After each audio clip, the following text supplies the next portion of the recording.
something my mom used to make all the time, and when she was with us and she was living with us. God, I miss her. I don't care. I say that at probably every video, and I'm going to, especially when I think about her, and I think about one of her beautiful dishes, and of course I spruced it up, and but I wanted to share this recipe. I ate my little meal and I'm good to go, but I almost want to go to sleep after I ate my meal. Yeah, have you ever worked out and then you eat and you just want to go yeah, that's what I feel like doing. So anyways, so what I have here, let me tell you a little bit about Capirotada. I did a little research on it, and there's a lot of theories about where Capirotada came from. But my mom used to make it for us, and I thought it was just a meal. I never thought anything about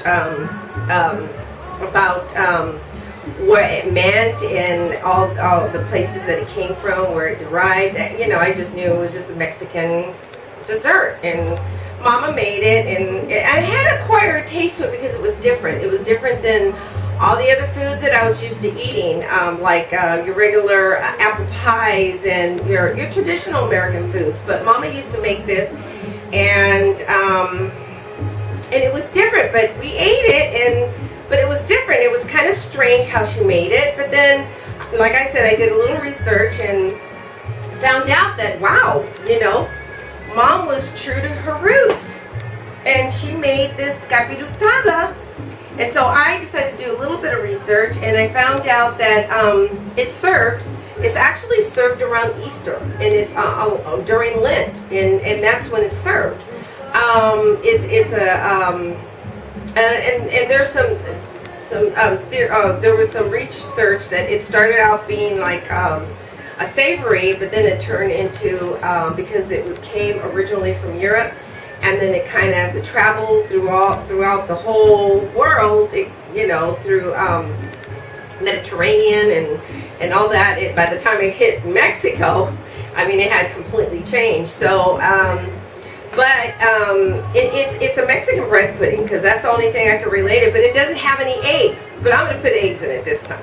I'm going to put some eggs in it. So, because I kind of want to make it a little bit more custardy.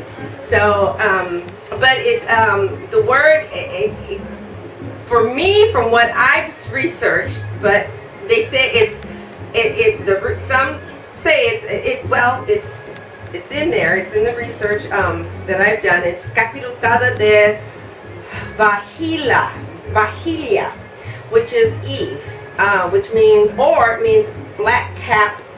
And as I translated it, it means black cap,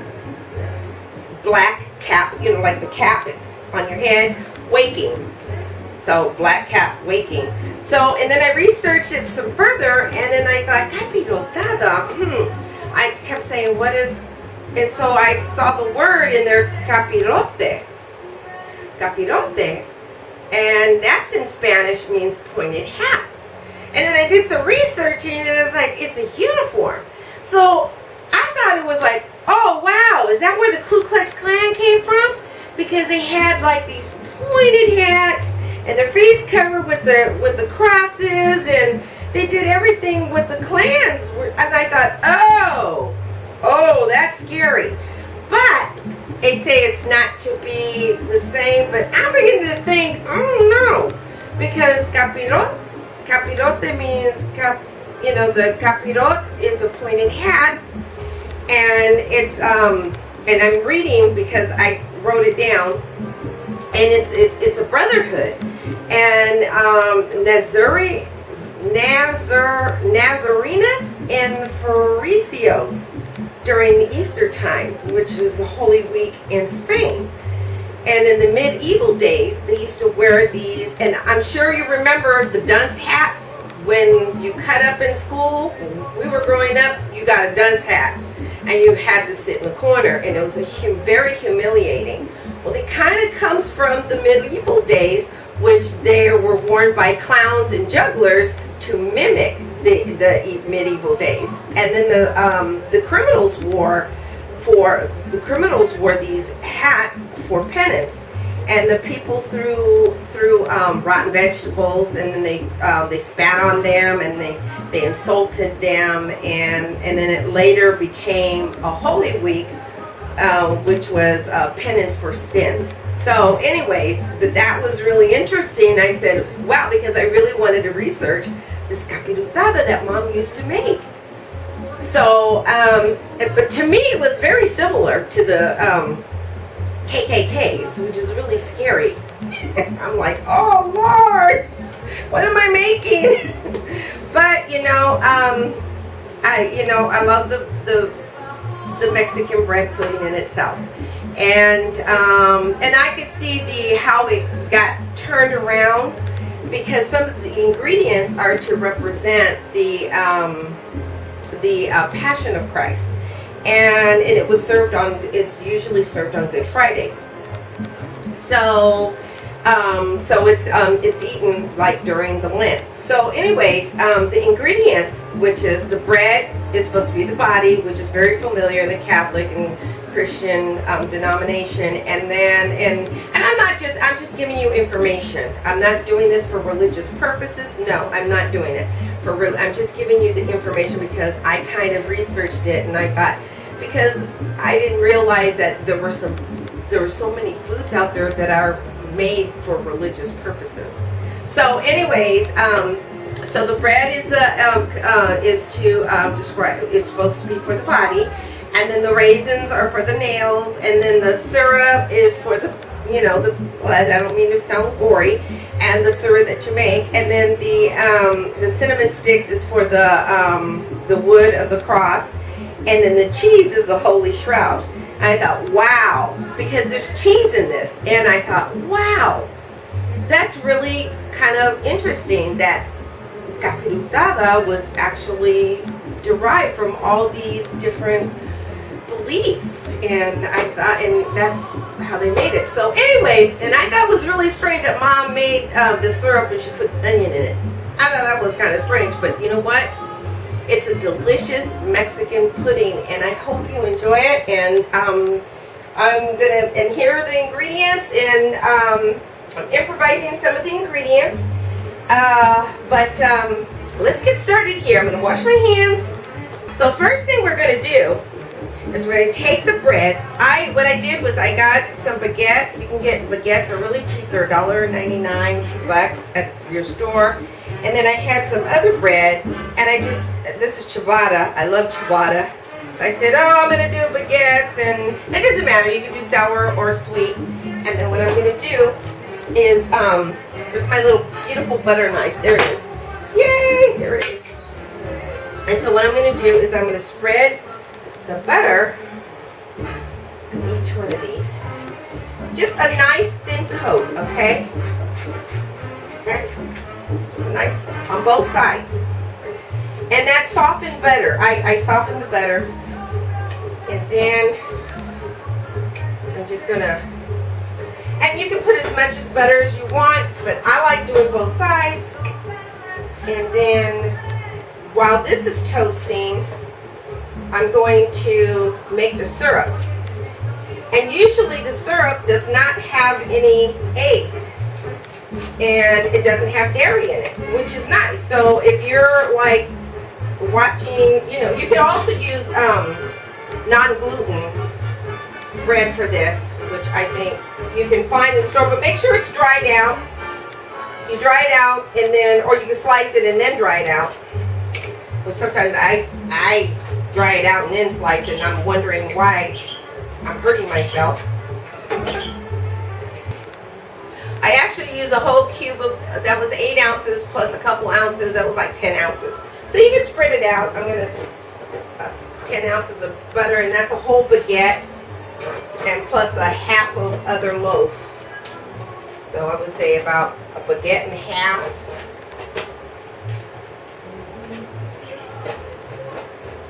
Kind of measuring this as I go. So I'm going to put that in there. Okay, I'm going to set this aside and that aside. So that's done. I'm almost a little nervous doing this because I want to make sure that I do it right. because I haven't done it too many times. So I'm going to stick this in here, and I'm going to toast it. Made in Portugal. Doesn't say how many quarts, but I would say that's probably a good couple quarts there.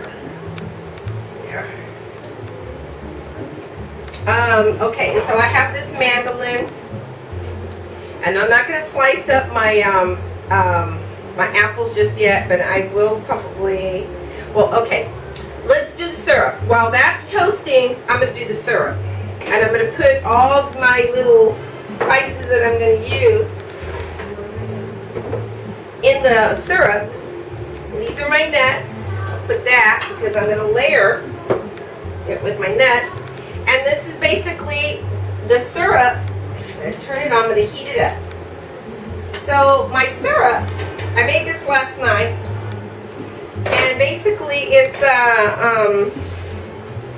it has I'll leave my eggs here.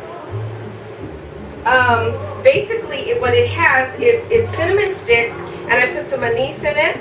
So I hope I pronounced that right. A-N-I-S-E, anise. Anise. I never get it correctly, but anyways, this is cinnamon stick, and then and so I basically put that's probably about a good quart of water in there, and I put like 4 cinnamon sticks should do it. If they're this big, maybe a couple, and just about a good teaspoon of these seeds. And if you don't have it, if you have it in a powder form, that's fine too, because you can always add it later. So what I'm going to do is I'm going to heat that up, and usually the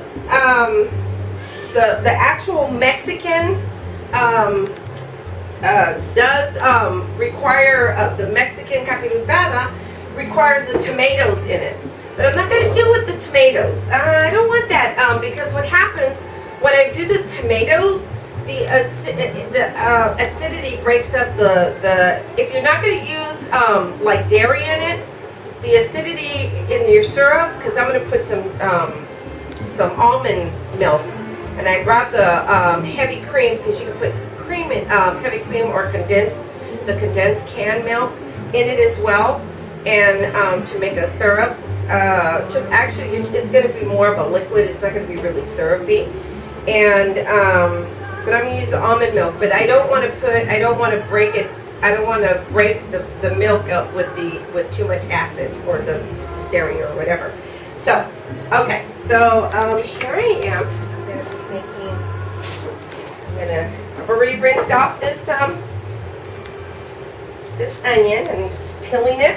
And you can also use orange zest with your capirotada. That's another variation that you can use.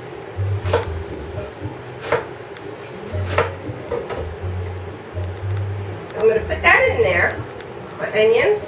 I know, you would think like you, but it gives it this really unique flavor, and it's absolutely delicious. So,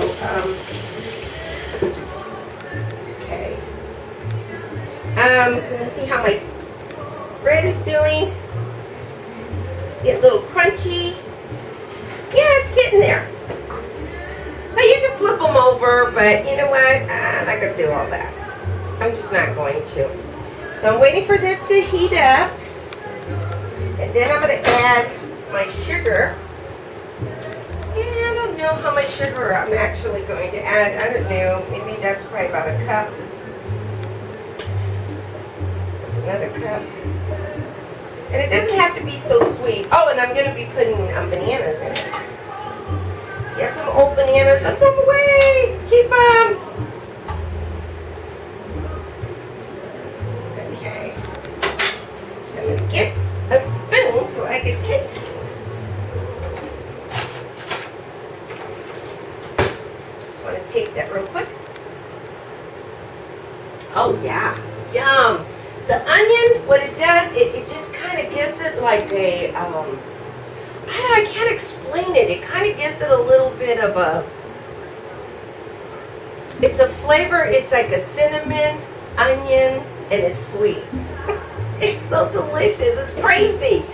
I mean, who puts cinnamon, onion, and milk or dairy. It's delicious. It's absolutely delicious. You have to try this recipe. You'll love it. And you can kind of, you know, bounce around with it. So, and I'm going to get ready to take those I'm gonna take these out.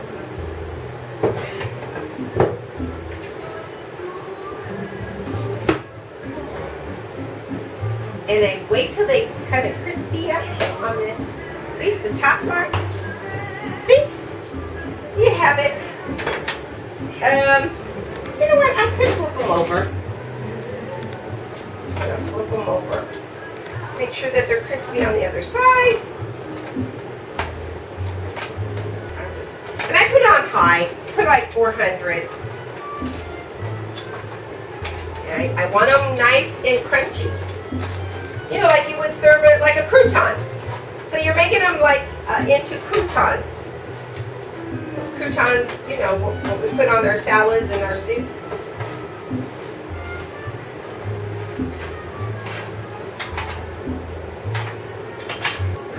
We have this beautiful toasted, as you can see, toasted. I'm going to show that. Make sure you see that. See how it's nice and toasty? So that's the main thing, is making sure you have a good bread and making sure that it is nice and toasty. So, okay, I think my my syrup is pretty much done. And what I'm going to do is I'm going to strain it.